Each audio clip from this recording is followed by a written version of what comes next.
Você sabia que os suplementos podem ser comprados sem prescrição médica, mas claro, né? São regulados pela Anvisa e prometem os mais variados benefícios. Mas se eles forem usados de maneira incorreta, podem não entregar aí o que prometem. Então, para não deixar dúvidas, bora para um bate-papo com a nutricionista Liandra Garcia e você já pode mandar suas dúvidas ou perguntas aqui no WhatsApp 98405-2073. Bem-vinda ao Ver Mais, Liandra. Boa tarde. Tudo bem? Tudo bem. Então, hoje a gente vai falar, são 2 blocos, tá, gente? Então, não precisa ficar apavorado, não. Para começo de conversa, Liandra, o que são esses suplementos alimentares? A gente é muito acostumado a ver só atletas usando. É específico para eles ou qualquer pessoa aí pode fazer uso? Hoje os suplementos, eles estão bastante difundidos, né? Por conta das mídias também, nós temos mais acesso à informação e as pessoas têm buscado mais por conta própria. Traz benefícios, mas a gente também precisa estar atento a alguns riscos. Então, ela pode ser amplamente utilizada, né, pela população, não somente atletas ou pacientes doentes. Nós podemos hoje usar a suplementação como forma de prevenção. Olha. Mas sempre com certo cuidado, com uma recomendação exata de quantidade. O que a gente vê na prática muitas vezes são pessoas fazendo a suplementação da maneira errada, no horário errado, e aí acaba não aproveitando da melhor maneira. Entendi. Quando a gente fala em suplementação, a gente está falando, na verdade, de, imagino que, vitaminas, minerais e nutrientes, né? Existe específicos para cada faixa etária, assim? Por exemplo, crianças precisam mais da vitamina tal, adolescentes ou adultos da tal e idosos da tal? Tem essa divisão, essa separação? A gente escuta muito uma frase que não é clichê, que a suplementação seria a cereja do bolo, né? Então, a gente precisa estar com tudo muito bem orquestrado para que essa suplementação funcione. Não tem nada que a gente precise específico somente para um público. A gente precisa avaliar cada caso, cada pessoa na sua individualidade realmente, né? Não quer dizer que você atingiu 30 anos, você vai precisar de colágeno. A gente precisa ver o seu caso, como está a alimentação e os seus exames laboratoriais. A gente vê muito em propagandas, né, esses complexos multivitamínicos, da vitamina A, vitamina Z, específico para homem, específico para mulher. Eles são suplementos também, esses complexos? Eles entram nessa categoria? Entram sim. O que eu costumo dizer para os meus pacientes é que esses complexos vitamínicos, por exemplo, esses de A a Z, os mais completos, né? Eles não são tão interessantes porque os nutrientes competem entre si, entre o mesmo canal de absorção. Entendi. Então, muitas vezes é mais interessante você focar naquilo que realmente sabe que precisa, do que ficar tomando um suplemento que abrange tudo e acaba não focando no que você precisa mesmo. E especificamente no caso desses, né, e até dos suplementos que não precisam de prescrição médica, a pessoa pode então simplesmente por vontade própria começar a tomar vitaminas e suplementos assim? Cheguei na farmácia, me vê aquele e vou tomar? Ou isso é muito prejudicial, colocar essas coisas para dentro do corpo que a gente não sabe o que vai acontecer? Esses complexos vitamínicos, o risco é muito baixo, que são comercializados dessa forma. Então, se é uma pessoa saudável, que não tem uma patologia, uma doença específica, ela não vai ter um risco em fazer essa suplementação. Geralmente a dose é baixa. Mas se é uma pessoa que já faz um tratamento medicamentoso, ela precisa ser orientada para que não haja interação entre a droga e o nutriente. Tá, tu disse que no caso desses complementos não existe risco caso a pessoa tome. Isso quer dizer também que ele não vai ter benefícios? Os benefícios, eles existem, mas como eu expliquei, os nutrientes, eles competem entre si no canal de absorção. Então, não quer dizer que a pessoa vai usufruir o benefício de todos aqueles nutrientes que estão sendo divulgados ali. Entendi. Tem uma pergunta aqui que veio sem nome, mas eu vou fazer igual. Boa tarde, tenho pele e cabelo muito secos. Existem suplementos e vitaminas indicados e quais seriam? Certo. Nós, quando falamos de unha, pele, cabelo, se aborda muito a questão do complexo B. O complexo B, ele ajuda, sim, nós temos alguns suplementos comerciais que abrangem outros compostos juntos, né, para esse fim. Mas o que a gente precisa ter em mente? O primeiro passo é ver o intestino desse paciente. Será que ele está pronto para receber essa suplementação? Será que ele está realmente absorvendo aquilo que o paciente vai tomar? Então, são pontos que a gente precisa levar em consideração simplesmente antes de comprar qualquer produto.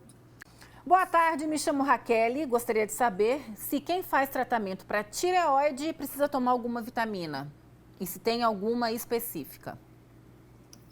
Então, eu acredito que quem faça o tratamento da tireoide esteja em acompanhamento com um endocrinologista, né? Isso é necessário para verificar os exames. Então, geralmente fica a critério do médico se há essa necessidade de alguma suplementação, mas nenhuma substância específica precisa neste caso específico. Tá, agora eu vou fazer uma pergunta que eu tenho muito interesse junto com a Teodora. Eu tenho muita queda de cabelo, que vitamina tomar? Ela tem 46 anos, está quase perto comigo ali, ó. Certo. A queda de cabelo, a gente precisa sempre avaliar a causa, né? Existem causas como estresse, causas que o dermatologista vai diagnosticar.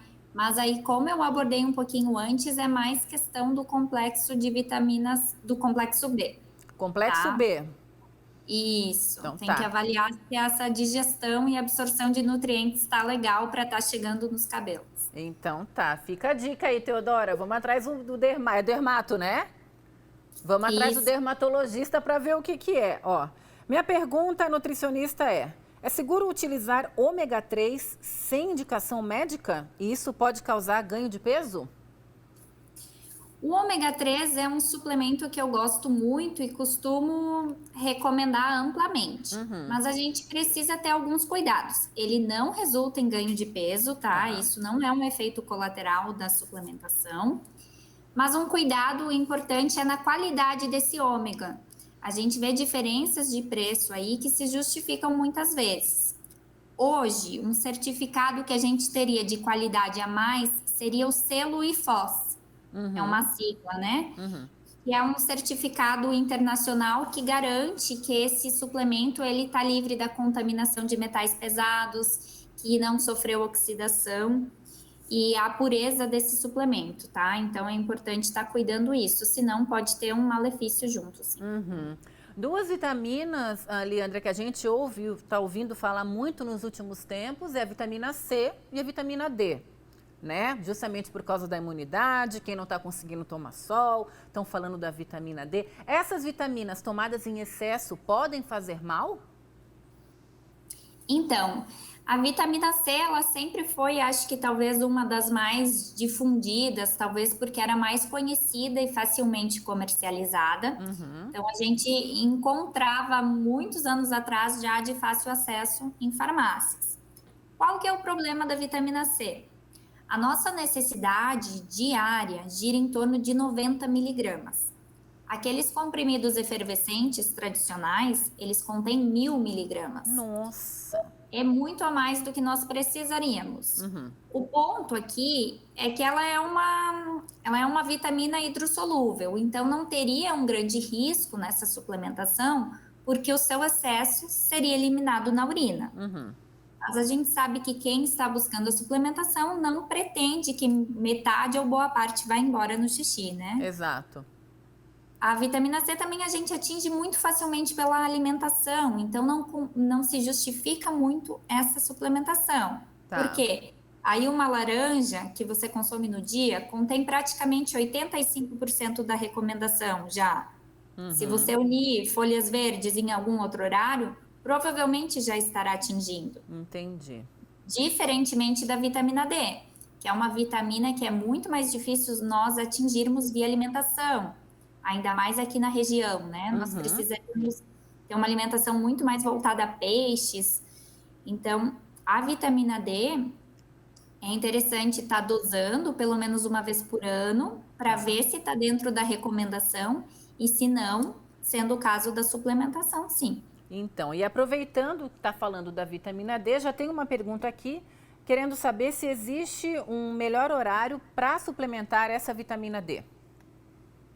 Então, a vitamina D ela deve ser consumida preferencialmente durante o período diurno, durante o dia, né? Tá. E sempre acompanhada de uma fonte de gordura, porque ela é uma vitamina que depende da gordura para ser absorvida. Entendi. Outra pergunta, ó. Boa tarde, aqui é a Mara. Colágeno comprado em farmácia é útil e funciona? Mara, isso? É. Então, Mara, o colágeno não, o problema não é onde ele for comprado, se é de farmácia ou não. A questão é que o colágeno, ele é uma proteína, certo? Trabalha na construção aí, na parte estrutural do nosso organismo. Se essa pessoa, ela não tem um consumo de proteína adequado durante o dia, esse colágeno ingerido, ele vai ir para outras funções do corpo mais primordiais e não para o cabelo e pele como se espera, que seriam funções mais superficiais, digamos assim. Entendi. Então, muitas vezes você pode estar tomando colágeno, achando que está arrasando no cabelo e na pele, e na verdade outro parte do seu corpo é que está pegando. Isso, aí ele não chega para aquela função secundária, ele usa para funções mais primordiais. Então, precisa todo esse ajuste para a suplementação fazer efeito. Tá, e a gente, para acabar, então, vitamina D e zinco em cápsulas, pode ser tomado direto? Como se fosse, sei lá, direto. Então, a vitamina D e o zinco foram suplementos aí que cresceu muito a demanda e a busca, principalmente nos últimos tempos de pandemia, porque eles estão associados realmente à melhora da imunidade. Mas a gente precisa ter um cuidado. A vitamina D não se prescreve sem saber os seus exames, os níveis que estão, como eu falei antes. E o zinco também, ele foi muito associado. Eu tive pacientes que me procuraram na prática com queixas de dor abdominal. Olha. Então, sempre observar se você está ultrapassando aí, se você está sentindo esse sintoma. Uma forma de melhorar esse desconforto gástrico é ingerir o zinco junto com a refeição. Entendi. Tá? Muito, muito, muito obrigada pelas informações. Espero vê-la mais uma vez aqui no Ver Mais, tá, Leandra? Até a próxima. É isso, gente. Obrigada. É isso, ó. A gente fala aqui, vocês mandam as perguntas, as questões, mas o assunto é sério. Qualquer coisa que vá fazer, não faça por conta própria. Não chega, né, na farmácia, eu vou começar a tomar isso, aquilo, porque às vezes a gente acha que está fazendo uma coisa certa e não tá, como foi o caso do colágeno, né? Imagino que muita gente não sabia.